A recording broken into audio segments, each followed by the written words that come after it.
Hello, it's time for War Room with Lance Wallnau and my trusty Cato sidekick. Actually, I can't say Cato because that's an institute. But anyway, Mercedes Sparks is right here with us. Green Hornet and Cato. Wasn't that what it was? All right. You just said it was time for War Room. This is Firewall. We just got done with War Room. Oh. It's time for Firewall. It's time for Firewall. Ladies and gentlemen, it's Firewall. It's time for us to get clear on what's happening in America, and that's why this program is so important.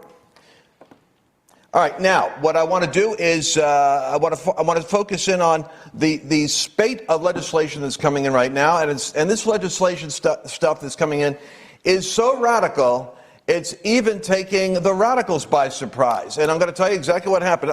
We actually said this. I predicted this in a book that came out before the election, that we were going to experience what would feel like a hijacking of the political system by radical left activists who were going to storm the cockpit, and there was going to be an agenda that would literally become like a religious crusade under the guise of equality.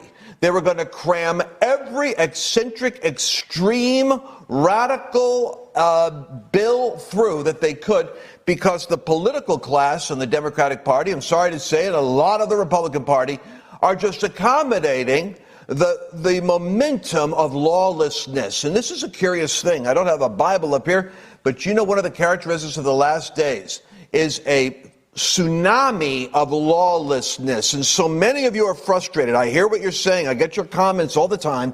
What about the elections, Lance, if we can't trust the election? Well, we're going to give you some updates on that, because you can't give in to the lawlessness. You are the firewall that has to literally arrest the lawlessness. And what you're watching is lawless legislation from lawless people. And trust me, there's a divine providence working on a great awakening. There is a fourth turning that we are in, like Steve Bannon talks about. But before Steve talked about it, I was talking about it, and then I discovered Steve. The fourth turning refers to a period of time, an epochal period of time, every 80 to 100 years of American history, when there's a shift in our national dialogue, in a crisis of definition as to who we are as a nation and if we will survive as a nation. And the hand of providence put you here at this very time for that battle. So, having given that preamble to the message, I want us to take a look at the Equality Act. And I love how the left always comes up with these words, Mercedes, that sound so right. We have to do a segment on this, because if the left calls it equality, I promise you, it's not an Equality Act. It's an unfair distribution of power act. And so the Equality Act is literally out to hunt religious freedom. Remember, all of these things, I'm going to prove it to you mathematically. I'm going to show you in a second how these agenda items are actually not even representative of the need in the United States, but rather of the political will to crush the opposition of the Marxist Democrat Party.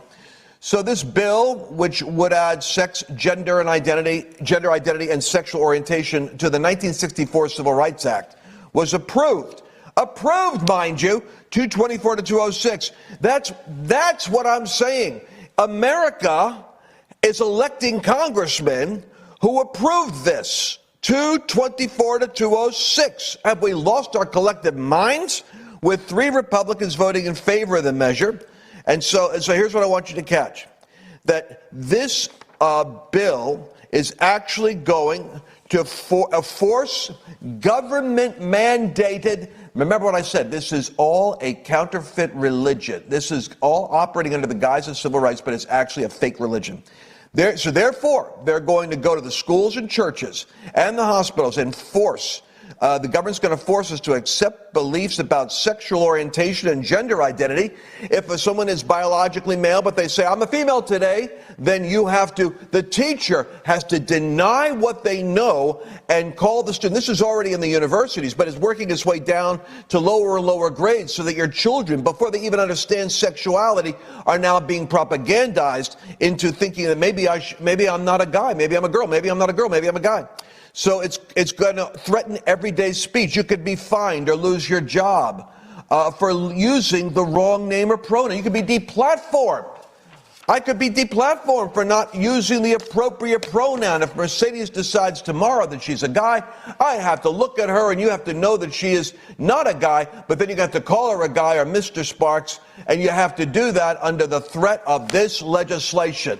All right, I'm going to stop now. Mercedes, it goes from here to the absurd, but do you have any comments to make before we go to the Matt Gatz segment from CPAC? Yeah, I mean, I think this is a real danger to actual free speech. And so as a woman, it's scary to see female sports really be ripped from female hands. I mean, there's so many athletes out there, girls who are training since childhood in sports like track, basketball, and who are vying for college scholarships, and those are being ripped away from them by biological males who are identifying as a woman. And so, I mean, I look at it and it's just, women, I don't know where the women's lib movement is on this. It seems to just be Republican women, conservative women standing up for actual women's issues. So that's one of my biggest concerns. And, I was going to rip a page from Lucas Mather, Professor Lucas Mather. He works at a college, and, they open these days with colleges of, hey, what's your personal pronouns? What do you like to be identified as? And he goes, well, my personal pronoun is Jesus Christ is Lord. So I'm going to need you to refer to me like that from moving forward. So it's got some real implications to this of with the insanity of the left, what rules will they abide by, and, what can conservatives do with them? So those are my thoughts. But before we go to Matt, let me just say this. I want to make this point.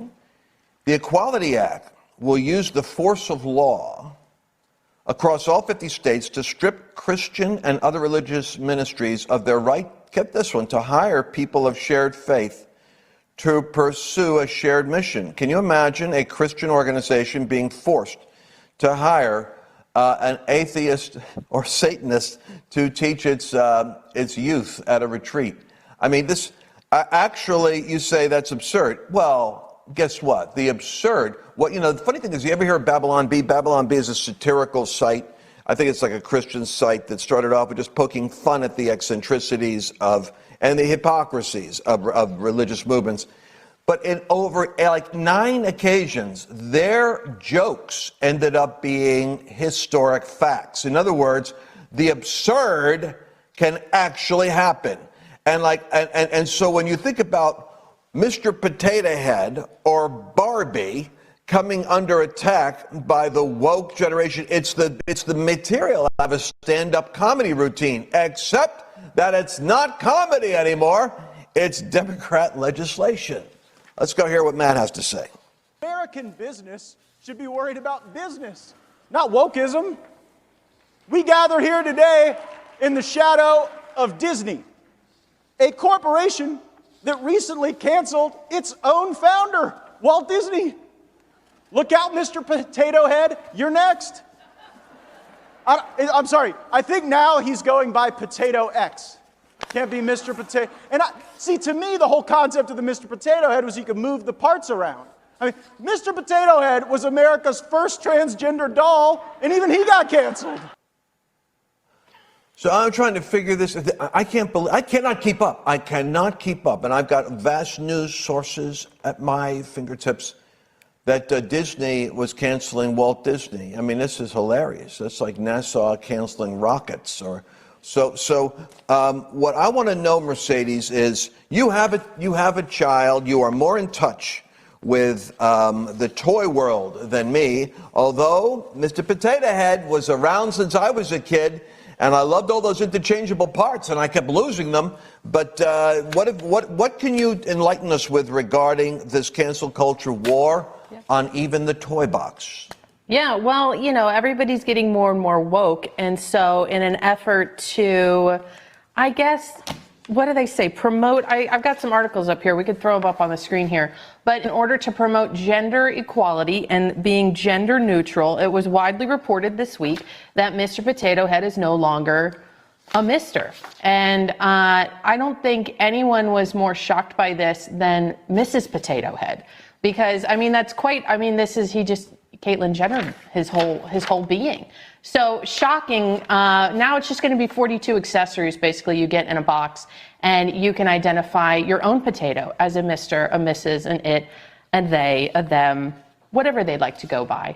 And so, you know, we keep going. Let's go to my next slide here. We got the next one. Like I said, no one more surprised by this than Mrs. Potato Head. And it was reported that she is on the lookout for her angry eyes. So if you have Mrs. Potato Head's angry eyes, please pass them along to her. And so here we go. You know, Mr. Potato Head is joining the Land O'Lakes butter lady, Aunt Jemima, the guy on the rice box, and these football teams, the Chiefs, the Indians.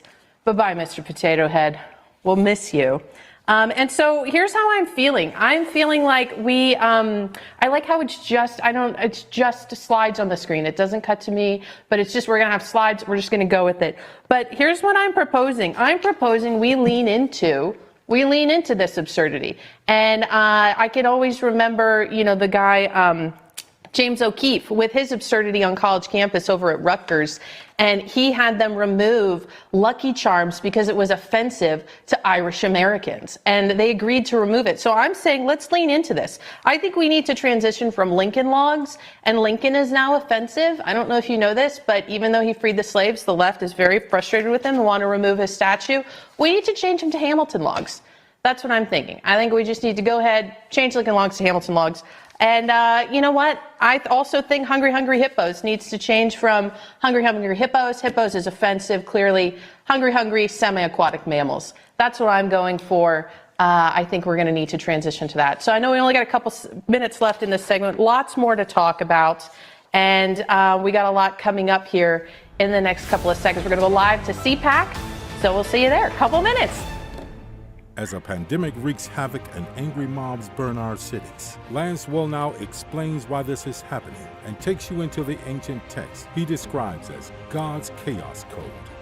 This is the exciting sequel to Lance's best-selling book, God's Chaos Candidate, where he predicted Donald Trump would be president. God's Chaos Code predicts this exact moment in history and what is coming next.